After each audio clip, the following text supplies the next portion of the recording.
Why does my family celebrate Hanukkah as believers in Jesus Christ? What is the history of Hanukkah? Is it a replacement for Christmas? In this video, I'm going to answer those questions for you, and let's chat about what it means to us.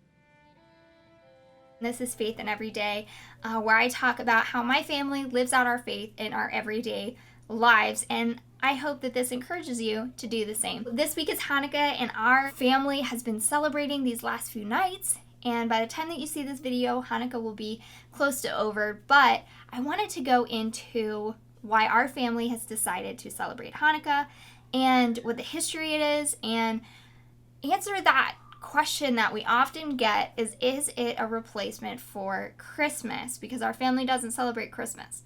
So, what is Hanukkah?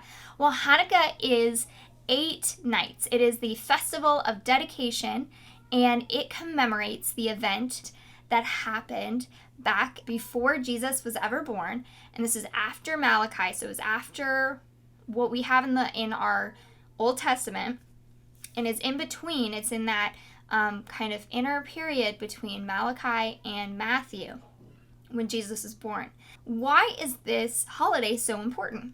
Well, for one, a king named Antiochus came into power and told the Jews, who were already kind of assimilating to the culture, told them that they had to only worship him alone, not read their Bibles, not practice their feasts. And unfortunately, the temple and the priests had gotten corrupted, and so they let him in to desecrate the temple. Eventually, practicing your faith as a Jew was outlawed completely, and you would be killed if you were found to read the Torah and implement the Torah and circumcise your sons. And the people who circumcised them were also killed. There was a family called the Maccabees who decided that after witnessing another clan basically who had kind of fled away from Jerusalem to seek refuge, but they decided they weren't going to fight.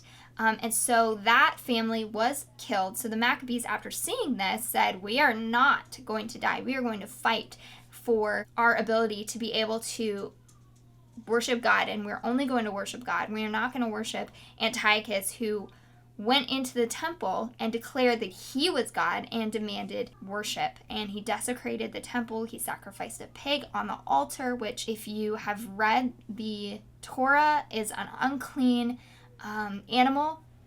So it was just a horrible, horrible thing. And just the inability to practice their faith is a big thing, especially nowadays where those of us who practice our faith are becoming to being more marginalized and looked at as different and weird. And so this is a really good story for us to read now as believers, and to encourage us to stand strong in our faith and how we practice our faith, and to live out what it says, and not to be afraid to go against culture and what the world is telling us that we have to do in order to keep our lives or our livelihoods. Going back to the story, the Maccabees, they fought against Antiochus and his army, and won with God's hand on him, because they were just a small family of men that fought and took back the temple. And when they looked, they only found one clean jar that had its seal unbroken to light the menorah. In order to purify the temple, it takes 8 days to have that purified, and they needed 8 days of oil until they were able to get more oil. But they only had one. The story goes, now this is not in Maccabees, but the story goes that one jar of oil lasted 8 nights. And so for Hanukkah, we celebrate that provision of God having enough for 8 nights. Now, if we go back into scripture and we look at the widow who was widowed and destitute and had her son to take care of, she went to him and said, what am I going to do? I don't have the ability to make any money. And so he said, get as many jars as you can find. As many jars as you can find. So she went and got all the jars, all the empty jars that she could find, even within her neighborhood, asking friends and family. And she got all these jars, and they just kept filling up with oil. And until there were no jars left. And all of a sudden, she had all this oil that she was able to sell in order to provide for herself and her son. And so the fact that God had already provided oil at a separate instance, shown his power through that, I don't doubt that that very well could have happened. So I think that that's important to note. It's not in the historical documents. That has just been what's been passed down orally. That's why it lasts 8 nights, is to commemorate that time. Why is this important to Christians? And why does my family celebrate it? Why does our family celebrate Hanukkah? So the important thing to note here is that there's a prophecy in Daniel, the end of Daniel, that is a prophecy of the end of days, but it is also a prophecy of Hanukkah, because you can see the similarities when you read Maccabees. A king who makes an alliance deceitfully with the people of Israel and then makes everything illegal and demands that they worship him and desecrate the temple, and he goes into the temple and says, I am God. You're going to worship me. This is exactly what happens during that time, and the Maccabees stood up against it. So when Jesus went into the temple during the Feast of Dedication, and you can find this in John 10, during the Feast of Dedication, he went into the temple, just like Antiochus did, and he said that he and the Father are one, and he has the ability to give salvation. The only person who can give salvation is God himself. So when he said, the Father and I are one, the Jews were about to stone him because that was blasphemous if he wasn't God. But the fact is he is God made flesh.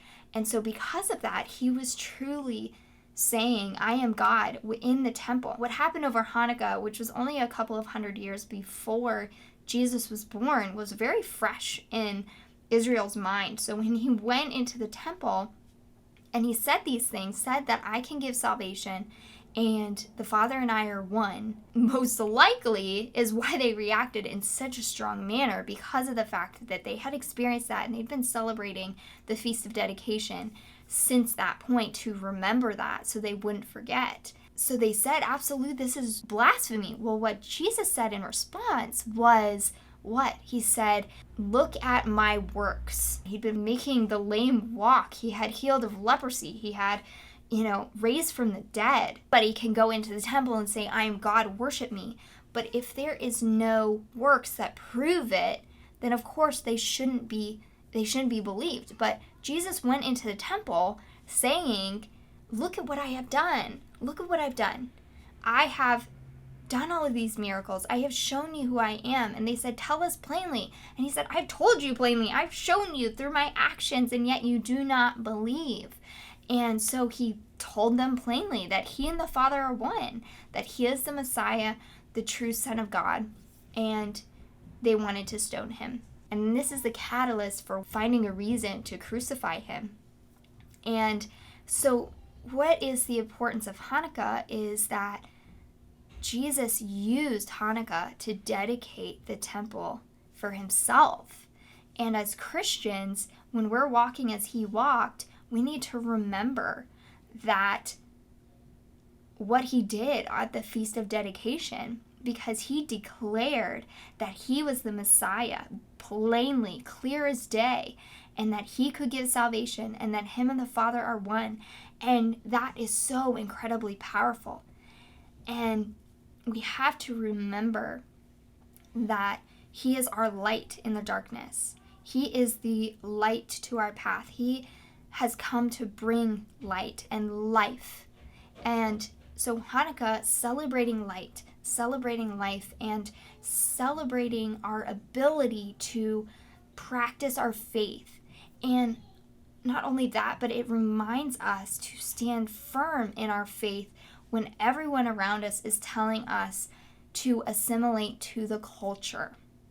And it really is a powerful story for us to teach our kids about standing firm and just doing what is right and following God, even when you've got pressure around us saying that we shouldn't and that we're different and we're weird or we're not accepted. Some parts of the world, people die for being Christians and believing in Jesus. I think that we need to just take this as just kind of hope and encouragement that God is with us and that we can stand firm, and that the Holy Spirit will give us that strength to stand firm in our faith. So I find it very encouraging, and it kind of sobers my mind when I read the account of Maccabees, that while not biblical, it is historical documents. So if you read 1st and 2nd Maccabees, it is the historical account of what happened. And when you read it, it is just horrifying. We need to stand firm in our faith, and we need to be the light in the darkness. And you can't be the light in the darkness if you are consuming the darkness, if you are becoming the darkness by assimilating to our culture around us and the pressures to not be firm in our faith. So did we replace Christmas with Hanukkah? Short answer, no, we didn't.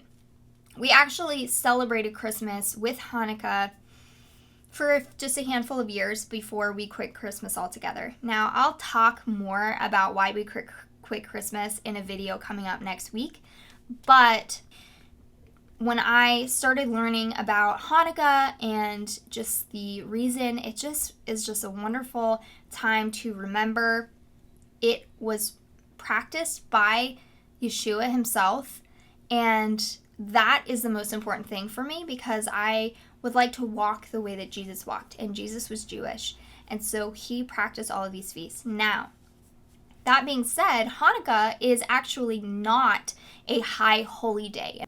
And a high holy day is when God commanded us to come together as a set-apart time to worship and honor him and have feasts and festivals and things like that. Feast of Passover, Feast of Unleavened Bread, Counting the Omer and Shavuot, Yom Teruah, which is Feast of Trumpets, Yom Kippur, Sukkot. The other two that are celebrated but are not commanded by God, they're used as a remembrance and as a time of teaching, are Hanukkah and Purim. So Hanukkah comes around December, end of November, December timeframe, and then Purim is usually around end of January or February timeframe.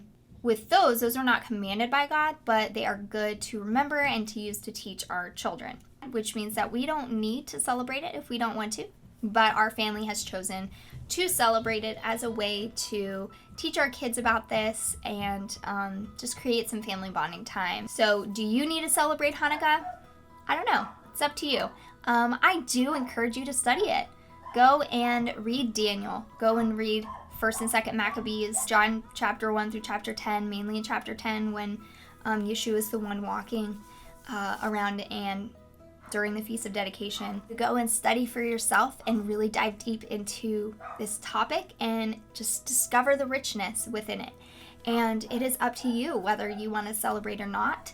It is not commanded, so it is not something that you do have to do or you don't have to do, but it is a fun holiday celebration, remembrance, and encouragement during the dark winter season. So I hope these answered some of your questions, but if you have more, please leave them in the comments. And if you like this video, please like it and subscribe. I'd love to just encourage you in your everyday walk with Christ. Shalom, shalom, friends.